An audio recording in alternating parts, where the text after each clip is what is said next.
Hello, friends. Welcome to Let's Learn Biology. Good morning, नमस्कार, सत श्री अकाल. This is Shehnaaz. होपफुली आप सब अच्छे होंगे, मस्त होंगे और अपनी पढ़ाई में व्यस्त होंगे. आज की ये इम्पॉर्टेंट क्वेश्चन की सीरीज़ आपके 7 मई को होने वाले एग्ज़ाम के लिए बहुत इम्पॉर्टेंट है और ये ब्रह्मास्त्र साबित होगी. तो आप लोग बने रहिए मेरे साथ और मैं आपको इम्पॉर्टेंट क्वेश्चन को डिस्कस करती हूँ. आज के ये क्वेश्चन जो हैं वो कहीं ना किसी एग्ज़ाम में घुमा फिरा कर पूछे ही जाते हैं और ये 4 से 5 बार नीट के एग्ज़ाम में भी आए हुए हैं. तो हम इनके ऑप्शंस को बहुत अच्छे से डिस्कस करेंगे. ठीक है, चलिए शुरुआत करते हैं. The non nucleated unicellular organism of Whittaker classification are included in the kingdom. तो हमें पूछा सबसे पहले, आप जब भी आपके सामने क्वेश्चन आए तो आप देखिए उसके जो उसकी की है उस पर काम करिए, कीवर्ड पर. जैसे कि यूनिसेलुलर ऑर्गेनिज्म की बात आ गई है, किसकी? नॉन न्यूक्लिएटेड की. अगर हम खाली यूनिसेलुलर की बात करते तो यूनिसेलुलर में आपको प्रोटिस्टा मिल जाता, लेकिन यहाँ पर नॉन न्यूक्लिएटेड, ये तो ऑप्शन आप देखते ही कट कर दीजिएगा, ये तो दोनों हो ही नहीं सकते. अब हमारा बात आ गई यूनिसेलुलर हैं बट नॉन न्यूक्लिएटेड हैं, तो ये आंसर हो गया आपका मोनेरा. ठीक है, अब हम ये बात करते हैं कि ये जो विटेकर का क्लासिफिकेशन था वो क्या था. एक बार जल्दी से नज़र डाल लेते हैं. तो विटेकर के क्लासिफिकेशन को उन्होंने 5 किंगडम में डिवाइड किया था. तो सबसे पहले जो थे मोनेरा, प्रोटिस्टा, फंगी, ठीक है, एनिमेलिया और प्लांटी. ठीक है, तो जो हमने बात की थी किसकी? मोनेरा की. तो मोनेरा में क्या है? बैक्टीरिया आ गए, ठीक है, ब्लू ग्रीन एल्गी आ गए, ठीक है, ब्लू ग्रीन एल्गी आ गए. और जो हम इसकी प्रोटिस्टा की बात करते हैं, प्रोटोजोआ हैं और सम एल्गीज हैं, तो सम एल्गी आ गए. अब हम बात करते हैं किसकी? फंगी की. तो फंगी को तो आप जानते हैं, मशरूम है, ईस्ट है, मोल्ड्स हैं, ये क्या है? ये फंगी हैं. मशरूम कभी खाया मशरूम? ठीक है. अब जो प्लांट की किंगडम प्लांट में है, तो अब प्लांट में तो सभी आ गए.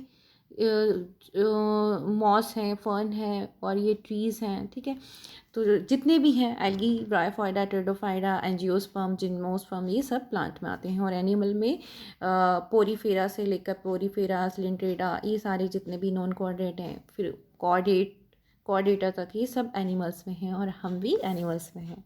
आप लोग भी एनिमल्स में ही आते हैं. ठीक है, अगला क्वेश्चन देखते हैं.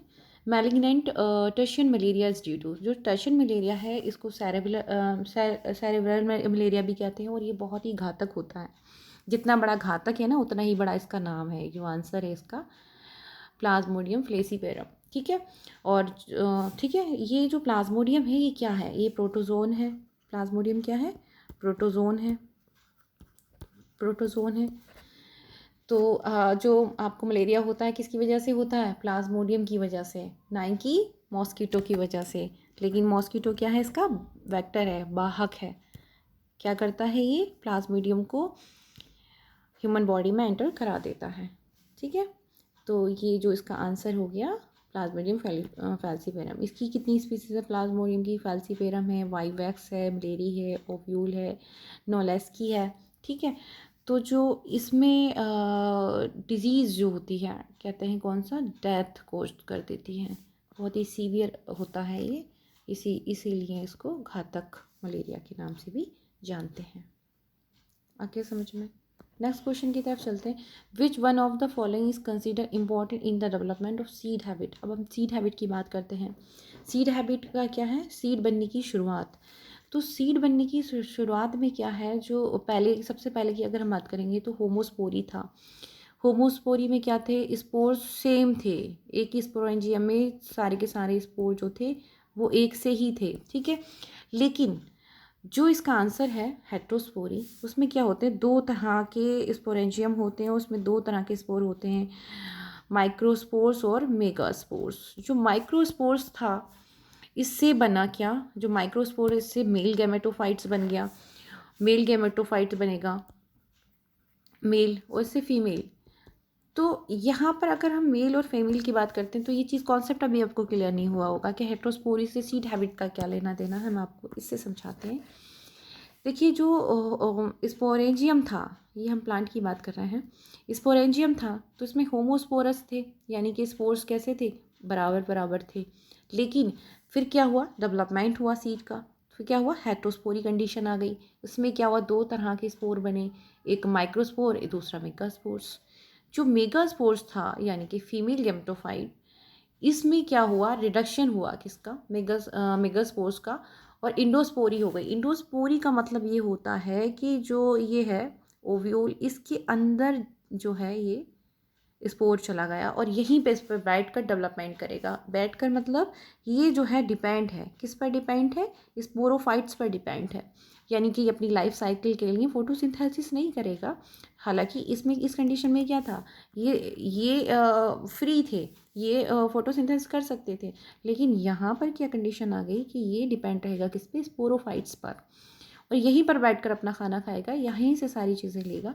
फिर इसके बाद इसमें एक इंट्यूगमेंट आ जाएगा, इस इंट्यूगमेंट के अंदर सीड रह जाएगा। जैसे आपने कभी कोई सीड देखा होगा, बाहर एक खोल जैसा होता है सख्त, वो इंट्यूगमेंट होता है और उसके अंदर ये इस सीड होता है। तो ये होता है सीड हैबिट होती है किसकी वजह से, हेटेरोस्पोरी की वजह से। नेक्स्ट क्वेश्चन है, which of the following is free living non photosynthetic aerobic nitrogen fixing bacteria.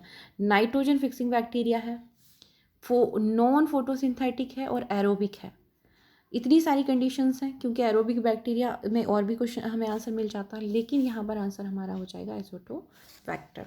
कौन सा आंसर हो जाएगा, एज़ोटोबैक्टर हो जाएगा। ठीक है, अब हम दूसरा क्वेश्चन को डिस्कस कर लेते हैं। ठीक है, यहाँ पर ये है, इन मलेरिया शीवरिंग अकर्स वैन, यानी कि कपकपाहट होने लगती है मलेरिया में, तो वो कौन सी कंडीशन होती है।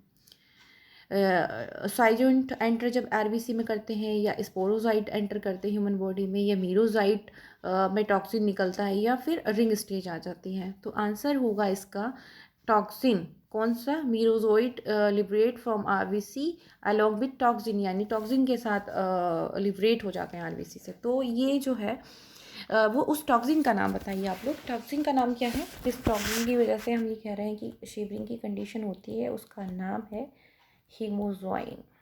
ठीक है, हीमोजोइन। तो क्या होता है हीमोजोइन में, इस तरह से देखिएगा, ये मीरोजाइट्स हैं, शाइजोन ब्रैक ओपन हो गया है और ये मीरोजाइट्स जो हैं निकल आए। इसमें मीरोजाइट में हीमोजोइन नाम का टॉक्सिन होता है, जो कि कपकपाहट के लिए रेस्पॉन्सिबल होता है। ठीक है, अब हम बात करते हैं वायरॉइड्स की। हाँ, वायरॉइड्स, ये वायरॉइड्स जो हैं, वायरॉइड्स क्या होते हैं, वायरॉइड्स क्या हैं आप लोग जानते हैं, ये क्या होता है, ये होते हैं इन्फेक्शियस एजेंट।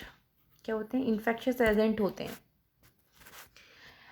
लेकिन क्या होता है इसमें, इन्फेक्शियस एजेंट तो होते हैं, क्या होता है, डबल स्टैंडर्ड आरएनए होता है, जो कि इसके ऊपर प्रोटीन कोड होता है, या डीएनए होता है, इसके ऊपर प्रोटीन कोड होता है, सिंगल स्टैंडर्ड आरएनए होता है, प्रोटीन कोड नहीं होता है, या फिर सिंगल स्टैंडर्ड डीएनए होता है जिसमें प्रोटीन कोड होता है।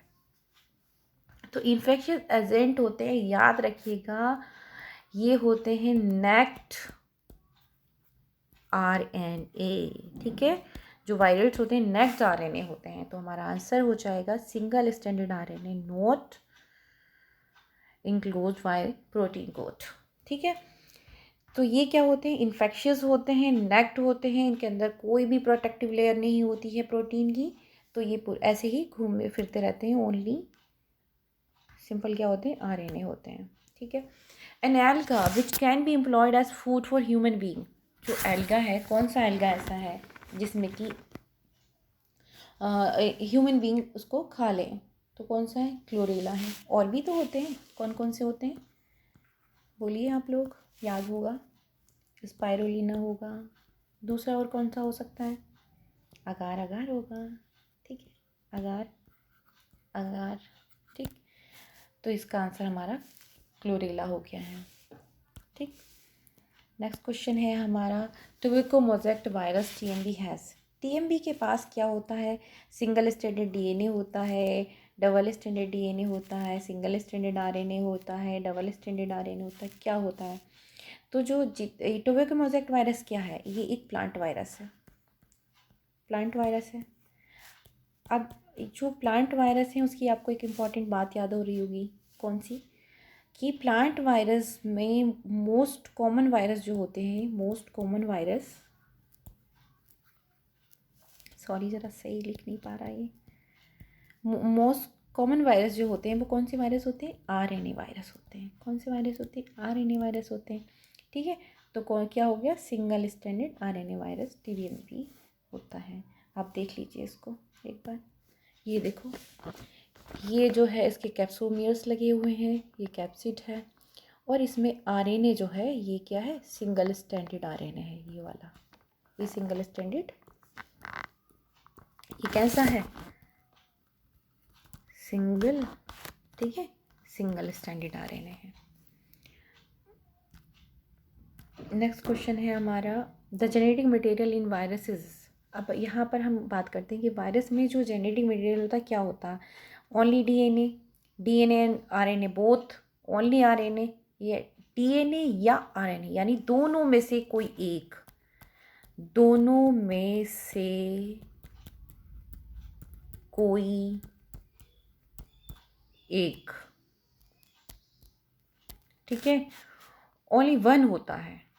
क्या होता है? ओनली वन, ओनली वन, या तो डीएनए, डीएनए या तो डीएनए होगा या फिर क्या होगा?